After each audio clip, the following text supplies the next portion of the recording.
of gold and settings of silver. The written word is a precious treasure. We want to preserve written knowledge for God's glory and as an anchor to the history of the church and its classical conversations. We hope to encourage the reading of words and of the word. Welcome to Words Aptly Spoken with Jennifer, Courtney, and I, where we discuss a book each week from the Classical Conversations curated curriculum with you. This is a book club for lovers of the Word made flesh. It's Thursday, February 2nd, 2023, and I'm Leigh Bortins. In this particular book club, we will discuss monthly or mostly older fiction. To participate in the book club about nonfiction, please join me for Unfragmented with my co-host Kevin Novak. Unfragmented follows Words Aptly Spoken at 8 p.m. Thursday nights.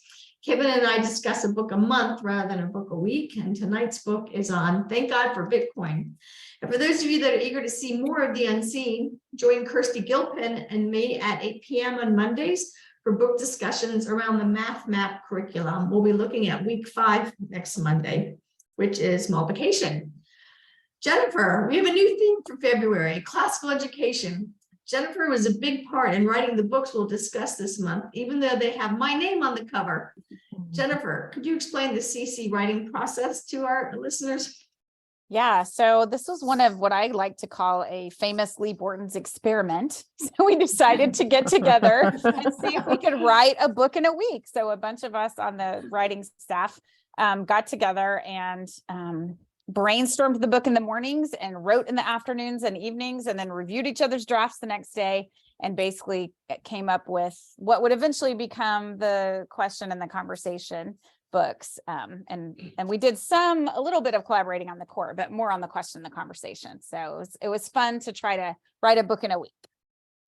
It was fun, and we've tried since, and maybe CCEMA, was that the right letters, was successful that way. Yep. But yeah, so I wanted to tell you about, just how some of these books come about, since I'm the author and I get to learn things that I wouldn't have known otherwise. But first, let's remind everyone that this month's book club center around my trilogy, the core, the question, and the conversation. But I want to remind you to come in on February 9th, the Valentine's Day book club. We're going to do something different that night. I actually will be preparing for our third son. He's getting married. And so it'll just be love in the air for our family that week. So we're going to discuss the humor of Justin Norton. He's the author of The Phantom Tollbooth, which we do read in Challenge B, but also he's the author of what's called The Dot and the Line, a romance in lower mathematics. And I've been sending that out as a Valentine email to friends for over a decade. It's just the cutest little 3-minute video on math and love. So I want to encourage you to show up on February 9th for that book club. Okay, so Jennifer, let me tell the crowd here, we're going to change slightly what we're doing. We're still going to work on the word horde, but what we're going to do is, because of the book club and the way you've been responding, is Jennifer's going to use the word horde to tell us a word of the week and tell us more about her challenge seminar that she leads. Because one thing I've been enjoying the most is when you guys share something that your kids did or somebody in your seminars has talked about, whether it's words or assignment completed or just a funny idea that that came up.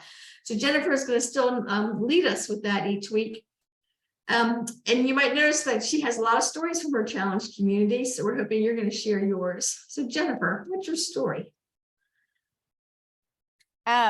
So last week, one of our book club participants, I think it was Teresa, but if I'm quoting incorrectly, let me know, mentioned the word magnanimous. And I loved that because that is in fact one of the words I talk about all the time with my challenge students. And in the Latin roots of the word mean large souled. And so we love to think about throughout the day how we are enlarging our souls. And to make it more fun, we call it becoming fat souled instead of skinny souled. And so when and it comes up all the time, and sometimes it's really humorous. So if a student says something like, challenge 3 students are often want to do, when am I ever going to use stoichiometry in real life? Then for a while, I will say something about how that makes them fat souled as we are looking at the invisible things and we're able to think God's thoughts after him. And eventually, after a few weeks, the students will say it to each other, which is my favorite part of the year, because then I don't have to say it anymore. And they're all remembering to celebrate in seminar how their souls are becoming larger and larger each week. So I'm hoping that, oh, sorry, Leigh, go ahead. No, good. I was just going to say, do we want the audience to share this week? We didn't. Yeah, so what I want to hear from you each week, if you're not ready this week, just think of something next week. If something really just delights your heart at seminar, share it with us when we're on Words Aptly Spoken, because that is the title, Words Aptly Spoken. And we know that the young people in your life delight your hearts. So does anyone have anything they want to share from this week? A great story about foundations or its challenge?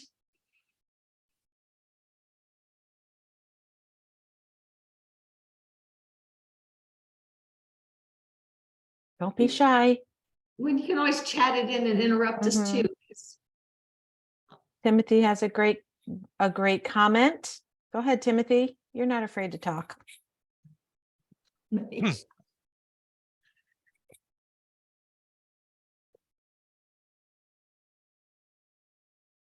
Maybe technical difficulties. Yeah, sorry, Yes. dumped, No, that's good. dumped me off for a second.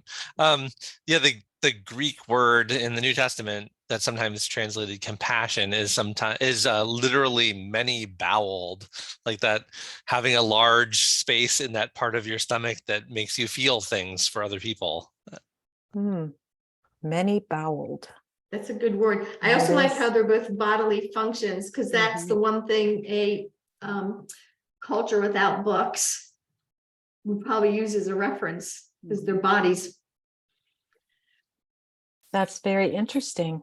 Who else? Who has something? From PSS Shauna Howell, she used the word peruse. If you've gone through the new catalog yet, peruse. So I had to look that one up. And I thought that was quite a fun word to use. And then I have a little bit of humor for you guys. When I became a Christian when I was 25, I was reading my Bible and I never looked up the word bosom. But because bosom sounds so much like bottom, I assumed that must be what it meant. And I kept getting to verses that they would say out of Abraham's bosom. And I remember thinking, why is being used like this? Then when someone told me the real definition of the word, I thought, this is why you really should look up things that catch you like that. So that was an adult mistake that I made. So I tell my kids that sometimes, just so that they understand everyone does that. Is there discussion going on in space right now in foundations? Are y'all talking about space stuff? Does anybody know?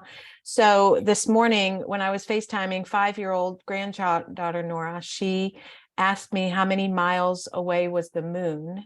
So of course I Googled it and pretended I knew it because we were on Zoom, so it didn't matter. And I told her, I'm not remembering, 238,000 miles. And then she asked me, well, how far away are we from the sun? And I looked that up as well. And I said, this is a gigantor number. This is bigger number than you've ever had, 93 million miles. And she said, what's gigantor? Is that a dinosaur? So I distracted her with my big word, other than I should have said magnanimous, because it's that far away.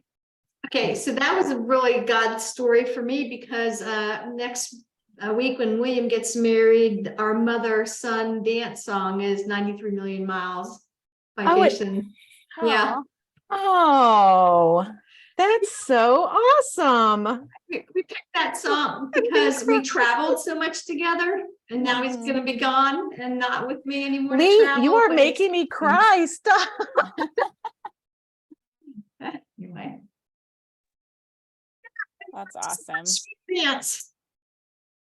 I also think I have to send you the book, How Much is a Million, Julie. I think you need to read that with your little Nora. Emmett, yes. How much is a million? That's great. awesome. It's a great children's book. So for large number thinking. Okay. All right, how about the rest of you? So notice this, Julie and I are empty nested grandmothers, and we're still laughing over words with our grown children and our grandchildren, right? It does not end. I guess I can share about our essentials class. We were challenged to use the word gigundous as many times as we could over the last semester. And anytime we used that in the papers, then the kids got an extra chart on their chart challenge. So that was really fun to hear the kids incorporate that word into their papers over the course of the last semester. Yeah. Fun. I'm not sure I can say that word. What was it? Gigundous. It's a really good word. Oh, that's Have fun. to put it in the chat box for us if you didn't already. Yeah. Yes, please. And then James Piercy asked about the book. So see that, Julie. Do we need to say the title again, Jennifer? I'm going to make sure I have it right, and then I'll post it Okay, in there. double check it. Yeah. Okay, so we're fat souls and we have many bowels and we're 93 million miles from the sun, and we know about the word gigundous now. Does it mean what it sounds like? Gigundous? Yes, it means very large, very large. Good, good, good. Well, that was fun. Thanks for participating. So usually is where I tell you to turn on your screen and feel free to chat, but we're already warmed up. So Julie, we'll let you just keep watching the chat. Well, Jennifer, we start talking about the core. Yeah, I'm not going to do the letters, the words kindly spoken, because isn't that nice? I don't have one available with me today. So Oops. Robert's That's not fine. here. Sorry. it's my bad. I'm not at home where my big box of letters is kept. So Jennifer emailed me a whole bunch of questions to interview me on the core, and I was hoping that she would get started with a few. In order to let you know, that's what we're going to talk about is the core. If you have the core or not, it doesn't matter. I am here at your disposal if you want to ask me any kind of questions about anything. It doesn't have to be in the book. This is just my time to be accessible to folks. You know, it would be wonderful. I could give everybody my phone number and just have a personal relationship, but there's, 100,000 of you. So that's just not going to happen. So while you're thinking of questions for me, I wanted to explain what the difference is between the core and the question and the conversation.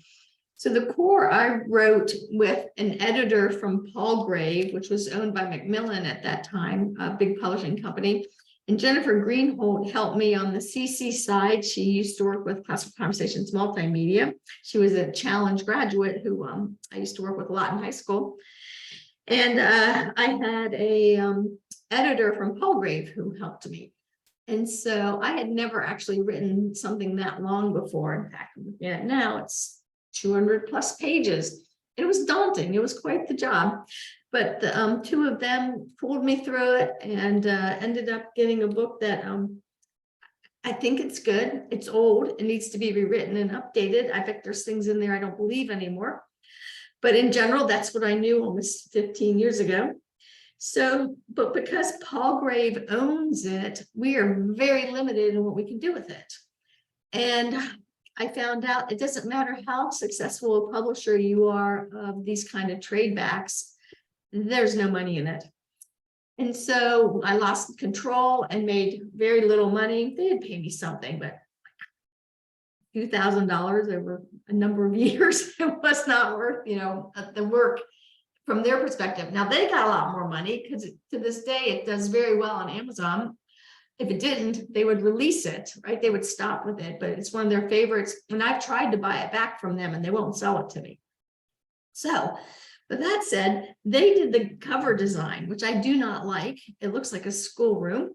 You can see it there. But in order to make the next two, which I decided to self-publish so that even though we wouldn't necessarily make a lot of money at it, I could control it. We did want the 3 books to look like the trilogy that they are. So hopefully my designers did a little bit better job and we'll see them next week. But they kind of had to go along with what Palgrave made in the first place. So I encourage all of you to write books. We're all lovers of the word, but don't expect to make a lot of money if you get a publisher.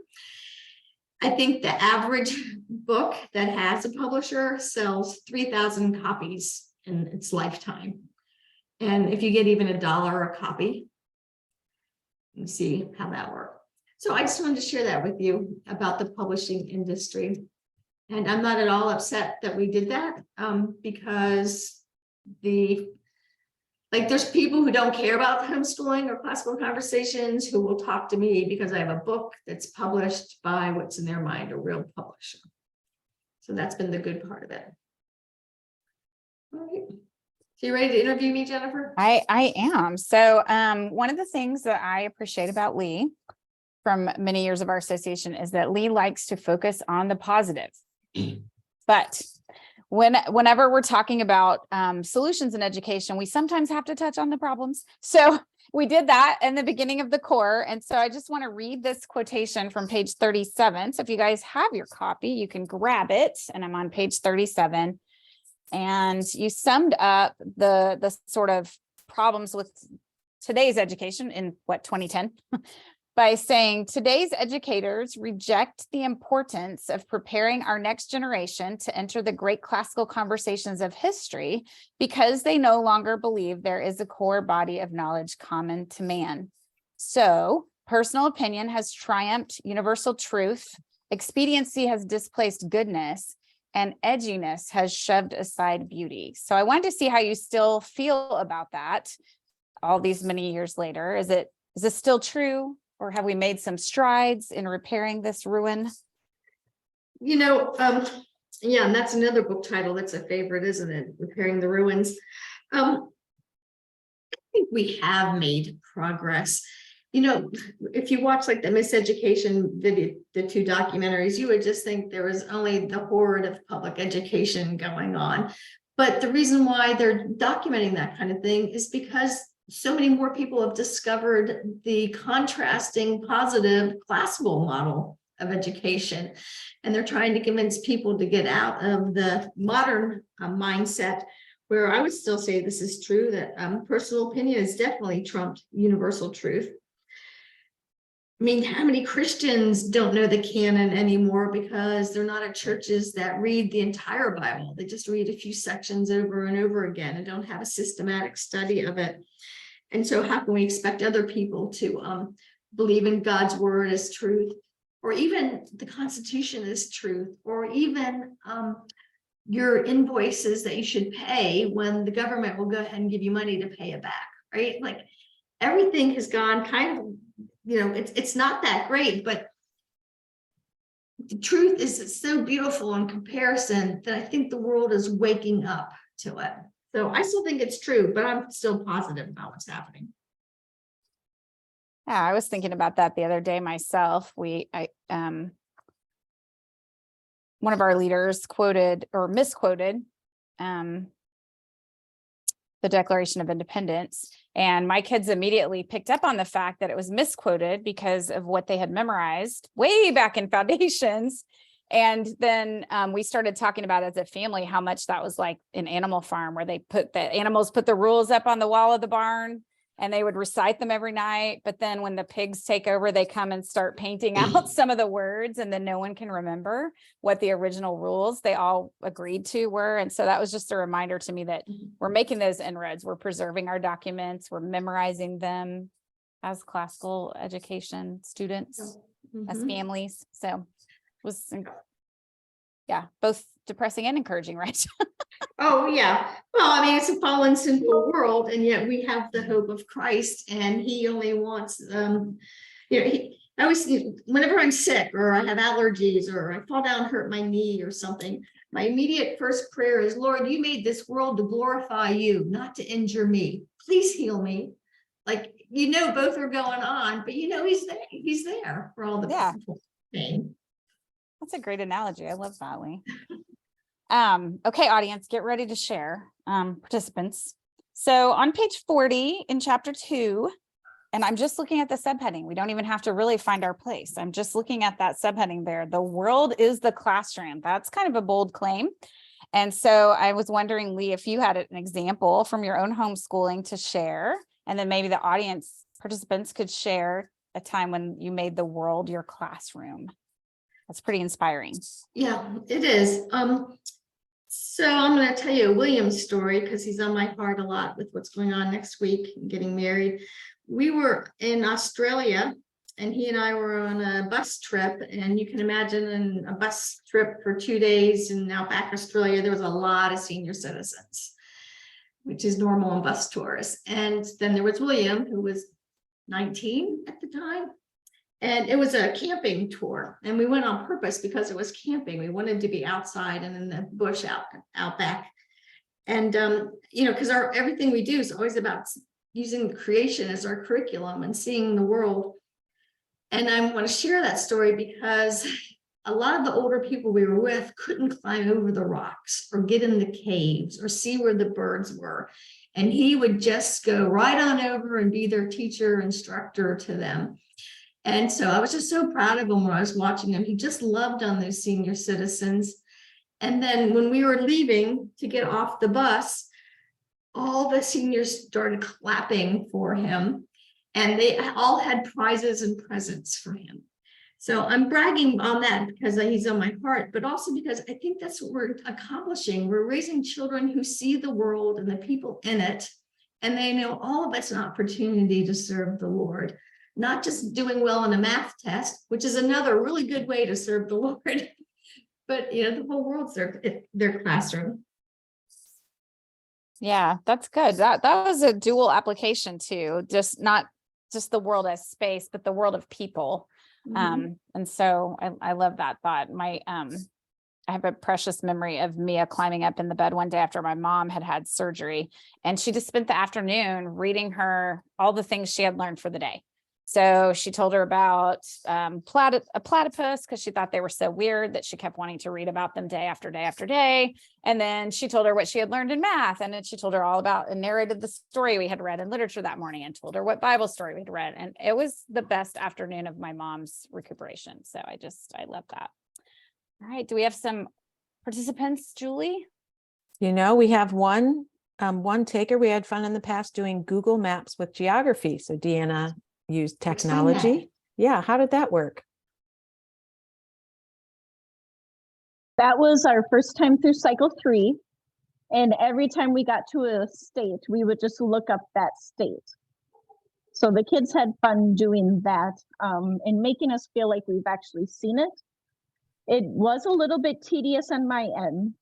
I remember at the end thinking we can't have any more states. So it was well worth it when I look back on it now. That's good. Yeah. So Who else? I like that though, Deanna, because you don't have to go somewhere to show them the world's their classroom. This is Tanya, and you know, when I started homeschooling my kids, I used just a regular standard curriculum, and it was my youngest daughter who taught me that everybody doesn't learn that way, and of course, it's gone far beyond that. But what was happening is we were studying the water cycle in science. And I would take her through the water cycle and show her the pictures, and she couldn't get the answers right about what was next or what was going on. And it occurred to me that we lived by a ditch that was adjacent to a pond. And so we went to the pond and we looked at the water in the pond, and then we talked about the ditch, and then we followed the ditch, including underneath. We didn't go under the road, but the drain was right in front of our house. And they had just put little signs on there that said, "Do not dump, drains to river." And so I was like, okay, once we did the pond and we did the ditch, and I saw that little emblem there, and I said, "What do you think that means?" And Laura looked at me and she said, "I think it means it goes to the river." Okay, bye. But so then we just kept following it as long as we could until we were in the woods and we couldn't go any further. But that's how she learned the water cycle. It wasn't through pictures in a book and filling in the right word in a blank. And that's when my homeschooling took on a whole new dimension that carried through. That's a great story. Yeah, I love that. That's great. So Jackie, you're our honored guest tonight. I want to know, first of all, if I remembered this correctly or not. I seem to remember years ago you telling me a story about some wildlife that are native to Florida coming into your backyard? Is this a correct memory of mine? Yes, when we had just moved to Florida from Virginia, I think we'd only been there a few weeks. Actually, my son and I were on the way to a practicum. Mary and her family was with us. We'd done one practicum, and then we were leaving from our city to go to the Panhandle, and we had a alligator on our front steps. We had a pond in the backyard. But the alligator was on the front of the yard, which you don't see that very often. You usually see it, just on the edge of the water when you see the alligators out of the water sunning. But yes, you do remember correctly, Jennifer, that along with some sandhill cranes that were in the backyard. Yes. So in your case, you didn't have to go follow the ditch. The wildlife came to you. Yes. How'd you get the alligator off the porch?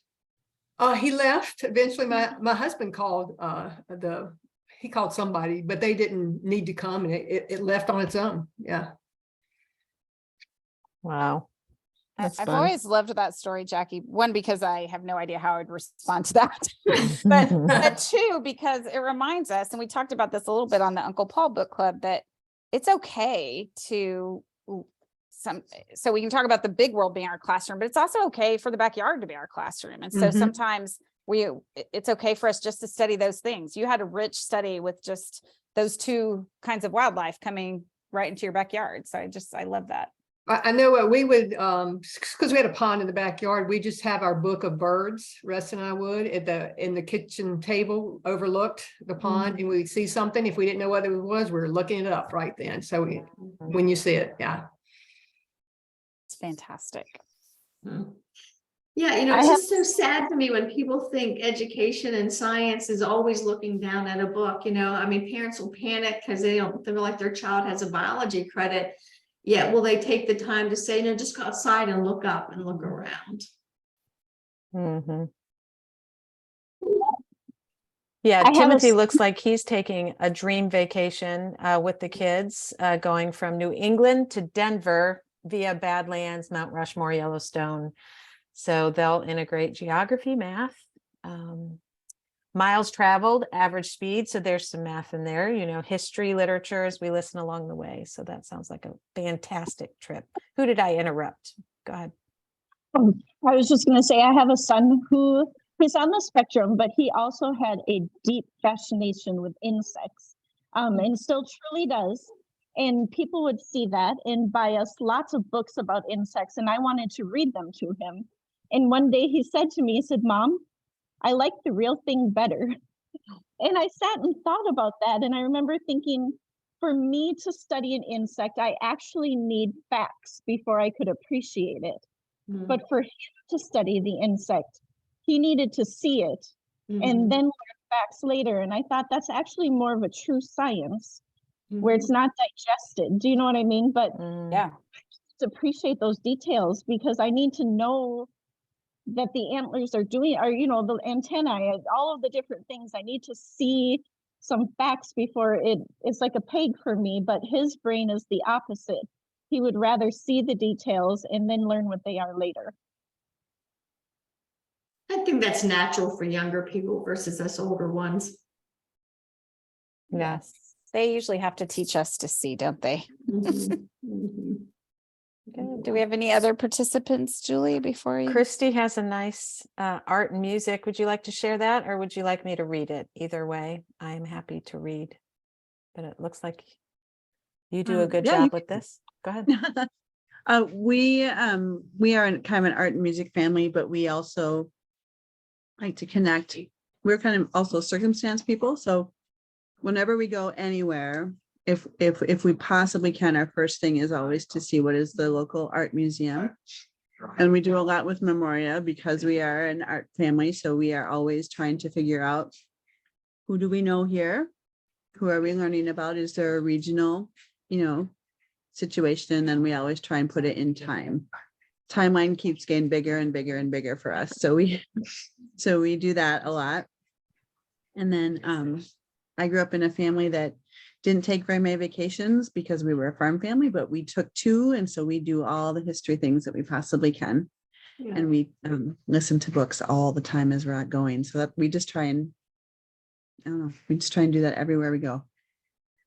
Christy, what's in circumstance people? What did you call yourself? Yeah, so we want to know what's going on in that space. So if we are going to an art museum, we are not only wanting to see, we want to see the artists that we know if they have any of them, and then we want to find out what was going on here in that time.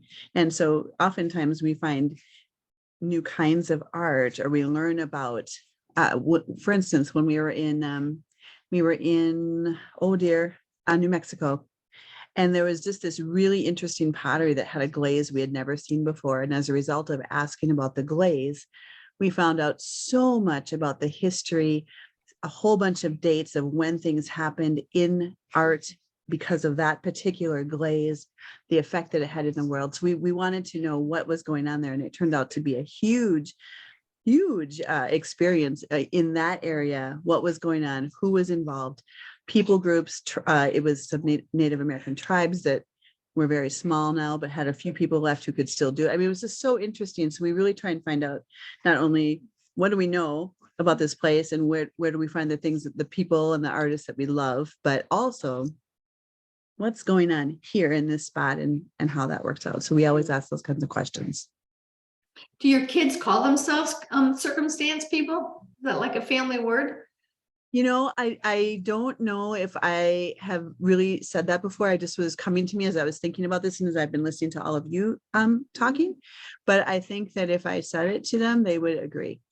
Yeah. I think it's great to use those words to describe yourself. Yeah. It makes for good family culture. Mm-hmm. Do we have anybody else, Julie, before we move on? We good? We do not. Okay. Well, let's look at page 53 if you have your book. And in the middle, almost the dead middle of the page. How did I plan that? Leigh, you have this where you say classical educators replace excerpts, worksheets, and handouts with blank sheets of paper on which children transcribe their own knowledge, developing a culture or habit of mind that's able to think on paper. And I was thinking while our audience is gathering their thoughts about that maybe you and Jackie could give a testimonial about what it is to raise kids who have that ability to have those habits of mind and who think on paper.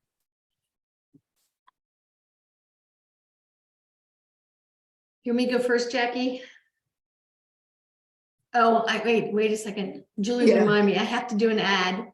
So let me do my ad so we can finish this. So I want to thank classroomconversationsbooks.com for sponsoring Words Aptly Spoken. And I will remind you that next week is the Phantom Toll Booth, as well as the Dot in the Line, or Romance in Lower Mathematics. So join us. Okay, me or you, Jackie? You can go ahead, Leigh. Can I answer a different question? Sure. You can respond to anything you want. It is your show. It's funny because over the last year and a half, I've been really proud of myself because I thought of finally an elevator pitch that distinguished classical education versus modern education. And I've been telling people that, and this is exactly what I've been saying. And so it turns out I knew it back in 2015 and forgot about, or 2010. Yeah, and forgot 2010. about it. So I think that's funny. So this is even better than what I've been saying. Go back and memorize this. I mean, my children are, well, I don't know, they're always thinking and they're always looking. So today I was at my Bitcoin meeting I have on Thursdays at noon, and William texts me just a bunch of information about Bitcoin, about people that are involved in Bitcoin, not even knowing that I was about to go to this meeting. And so I was able to share some of the information he shared with the group, and it made me look really good. But he's the one who actually was doing the reading and the investigating and just happened to share it with me. So they just always have interesting things to talk about. Yeah, I love our family texts now that a couple of them are adults, because I get all my best articles to read from the kids now.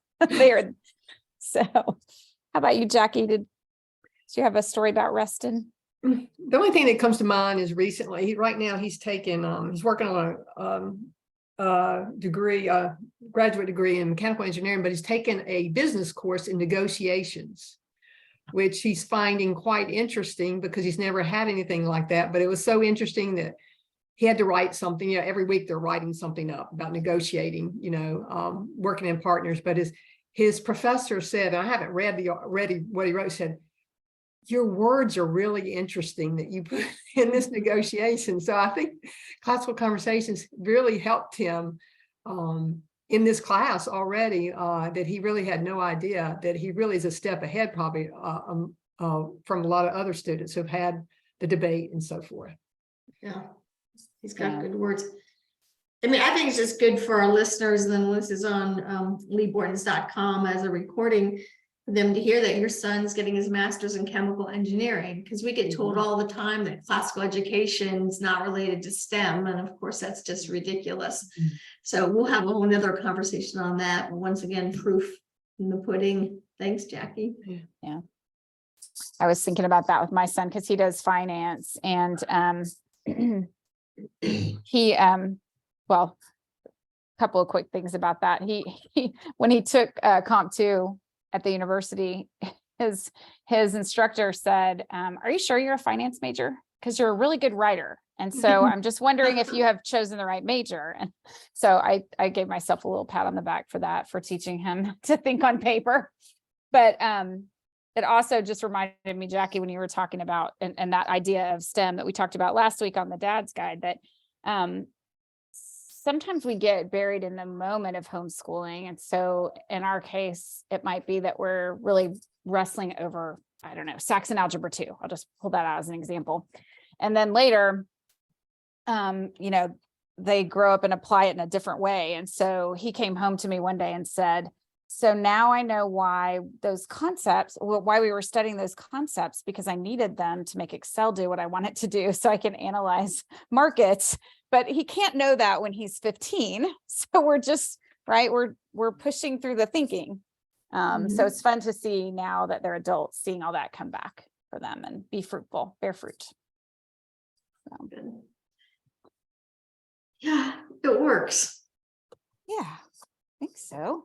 Does anyone else have a thought about or a question about what does that mean to replace all these things, excerpts and worksheets and handouts with blank sheets of paper? Do you have questions for Leigh about it before we? I had done a mini class. I'm a PSS in South Dakota, and I had done a mini class about essentials. And one of the things that I had been asked a lot in our region was, is essentials enough? So coming from a background, we started at Becca, I think then we got into Rod and Staff. So very traditional textbooks. So I was very used to worksheets, and I was used to the type of worksheets that you fill out in a bulk fashion. So I got to thinking about the ATS sheet. And if I were to take that ATS sheet and make worksheets out of it, how many questions would it be? You've got your analyzing, which are usually more points on those types of worksheets. You have multiple choice, all of the different things. I ended up with one sentence coming up with 276 questions, just for one sentence. And that would not fill a sheet of paper, as you guys know, if you do those. And I thought you could never get that many questions on one sheet of paper any other way, but we have that much condensation of knowledge just right there.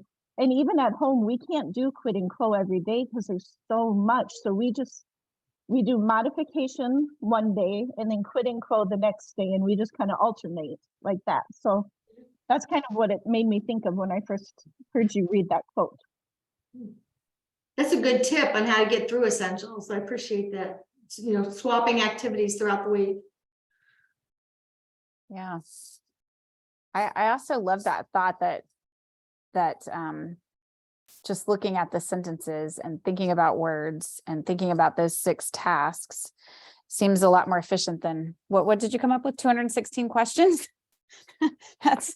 I love it that you did that math. That's a new way to look at it. 276? 276 for that sentence. Wow. And I was just like, wow. And you could make, you know, what kind of noun is this? Is it singular or plural? You could make all of those fill in the blanks, but you would take up a lot more space and a lot more time, and it would be a lot more effort. And you wouldn't have the generic knowledge that comes straight from understanding it. So That's great. We need Yeah. to capture some of that, Jennifer, for an essentials training. That's good, Deanna. Yeah. That's really good. And I also love that you said the generic knowledge. I think if I'm not reading into what you're saying, that you mean that because you learned the form of those 6 tasks, then you can keep doing it with anything that you come across. Whereas if you had the 276 multiple choice questions, you can't port that over into the next thing. So yeah, for sure. I feel like for my education, I was one of those kids that did well, but I learned to brainwash myself to figure out the answer without really knowing the answer. So with a blank sheet of paper, you really have to have a generic answer. You have to just know the content, and it's not led into with the way the questions worded. But that's kind of how I felt my schooling went, is I kind of knew where they wanted me to go, but I wasn't so much knowing the content as much as knowing the answer. yeah, that's good. Timothy brings up the fact that, you know, it's good prep for blue books, which is how we assess and challenge. So I love that. That really does showcase what your kids know, and is not subjective to what people are telling you should know. And I think that's, so is there ever a wrong answer on a blue book? You know, there might be, if it's straight up conjugations in Latin, but yeah, I've always enjoyed blue books. And I did. So when you have kids that go to college, I'll just say kind of the downside of, you know, doing this format. I was not purposeful in preparing. Well, and this is what they told me, hindsight, my 2 older ones, we asked, what can we do better with our third? And because we guinea pigged on you. And so they said, we really needed practice taking multiple choice, because that's all the college is giving us. And Lauren would just get confused because they were trying to confuse her. And actually it could have been 3 answers, because she could have formulated it together. But that's not what they wanted. So she would get it wrong. So some sort of, you know, I don't know if Leigh, you have any hints on how can you know, we assess this way, but when you get into college, they are using these multiple choice and things that aren't really testing knowledge, I guess. Any tricks that you have for that? Yeah. Well, you know, I have no tips except to know, you know, just pat Lauren on the back and let her know that that was good, that she even recognized what was going on, that she was assessing herself and her own abilities. And that all by itself is a really good lesson. So she wanted to learn how to take multiple choice tests. She could learn how to take them. She just was noticing that she hadn't figured that out, which is different than what Deanna shared, because I swear the #1 reason people are A students throughout high school is they learn how to look for the patterns to get to the answer the teacher wants, not because they know how to, you know, they don't have a better knowledge than anybody else. They've just figured out the system and the rote learning that goes with it, which is funny that I use that word that way, because people will say like memory work is rote learning. And it is. You're building your vocabulary. Every little baby has rote memory work as you speak to them. But what's too bad is when it continues through their high school and college years, and there's not this opportunity to just share your thoughts on a blank piece of paper. Yeah, I was going to say one of the, and so, I mean, it's great that Lauren could see that several of the answers could be right. One of the reasons that she's struggling is because she's actually thinking about what's going on. And whereas I think, as you described, Leigh, one of the things I was really good at as a student is I knew what answer the test maker wanted, whether I was taking one my teacher made or one that was a standardized test. And my husband would do what you described with Lauren. He would sit there and think and reason and be thoughtful. And then, right. So to me, that's always been a more important skill, to think through and reason and be interacting with the knowledge than to recognize the patterns. I mean, that's so. Yeah. One of the pieces of advice they give, if you pay for a test taking course, is they'll say, don't think about it. Your first answer is Your usually the first right gut. one, Mm, right? And so we're used to thinking, Yeah. And then you have a child that knows how to go talk to the professor and Right. say, hey, I really tried hard on that. Can you give me a good grade? And they do. So then that's nothing. They're good at The making any negotiators. charts. Yes. My little salesman. My plan going forward with my 15-year-old, and then my 20-year-old did fine on standardized tests, but I have one that's on the spectrum, and I know those multiple choice questions will get him. And I know how I just brainwashed myself by taking so many of those questions. I just learned how to do it. So I think I'm just going to buy a test prep book, let him brainwash himself, take the test, really not hold any value, and know that what I'm teaching him is actually where my value is. Mhm. Yeah. That's right. Yeah. I also think, and maybe this can be our, I know we're getting near on time, but I also think this landscape is shifting. So, you know, more schools are reevaluating test strategies. And especially for entrance exams. And then we have things like the classical learning tests that are really trying to test knowledge and not test taking ability. So I think the landscape is shifting. Do you have thoughts about that, Leigh? Yeah, it's just the inherency of filling in anytime you have to just fill in an answer, though, that's a multiple choice or a match, it's just a different brainwave pattern than writing a sentence. Mhm. These are different things. Right. Well, I think we're out of time. So We are. I'm going to end with our Okay. thanking Jennifer and saying, I lost my notes.